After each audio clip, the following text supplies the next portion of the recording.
He who says that I will then do charity once I get money can never do charity.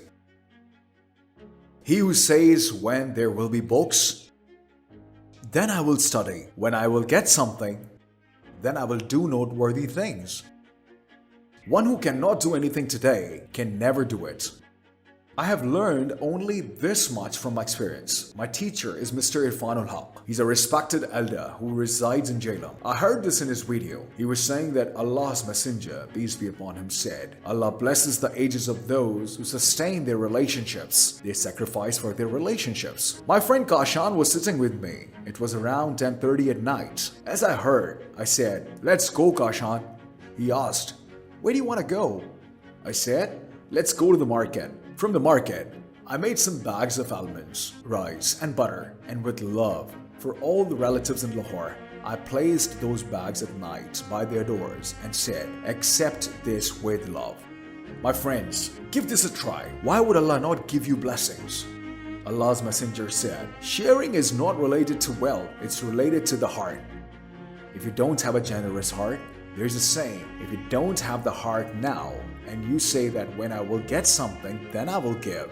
Trust me, when you'll get it, your heart will shrink and become smaller. So find someone who's generous. I will want you all to meet some of my classmates and companions. Some have written about me, some have written articles about me. They say our brother Qasim Ali Shah used to treat us even when he was poor during our time at UET. If this nature of yours is from your student life, then you can continue this ahead as well. You can't say that suddenly one day I'll earn money, become an officer, and after that, my heart will be so generous that I'll share. My dear brother, your heart must have shrunk. When a child is born, the child is so small and their heart is so big, then the heart keeps getting smaller. As the child grows a little, their heart, which was initially bigger, becomes a bit smaller. And when the child becomes fully grown, with a mustache, with strength in their legs, their heart, which has turned so tiny here, beats faster.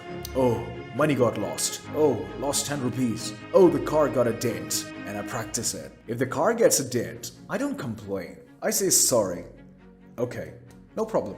You only have to read Inna lillahi wa inna ilayhi raji'un, which means surely to Allah we belong and to Him we will all return. Fortunate is the one to whom God has granted a bigger heart. And even when you grow up, let the heart remain big. Right?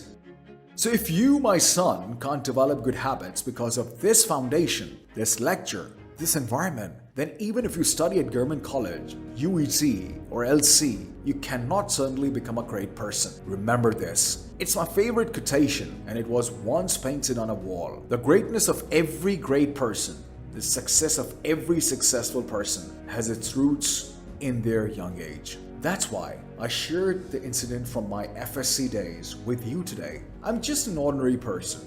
Really. But search and see. Read as many autobiographies and biographies as you can. Every successful person, if you search for their roots, the spark I mentioned today, it happens in the young age. Every unsuccessful person, every person who leaves their tasks incomplete, their roots lie in their young age. I mean, when I was a student, believe me, I used to work 15 to 18 hours even then. And when I was a student at UET, when I used to study in the evenings, I used to give 15 lectures and my throat would get sore. Students are present all around the world.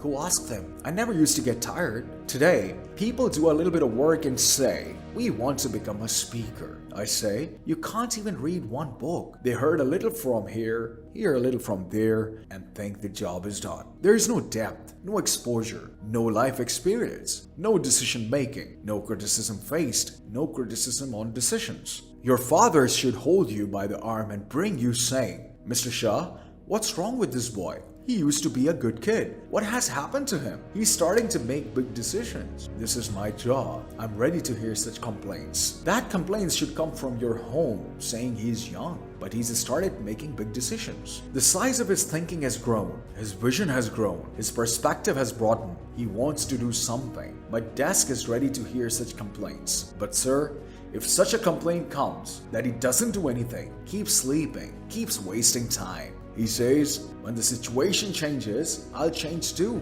The poor have no life. You don't know, but this is what we are doing. The other day, as I was entering Al-Hamra, I met a boy who said, "Sir, why don't you talk about the poor, sir?" I said, "I do talk about the poor, but I don't talk in a poor manner. I've been poor too, and even then, I talked about greatness. We should discuss greatness. Our thinking should be great, not small. I have no objections to walking on the ground. My friend, your vision should be towards the sky. There shouldn't be any objections there. A poor person is born in a slum, but God isn't telling them to dream small, but to dream big. He's saying, you see, I will fulfill them because my mercy leads over my wrath. He says, do your work completely and leave it to me. I will pave the way for you. We think limitedly, like if my boss agrees, my salary will increase, or like I'll progress if I get this opportunity. Oh, sir, the one who owns the entire universe, he is the owner of treasures, the Lord of the worlds. He is eternal from the beginning to the end.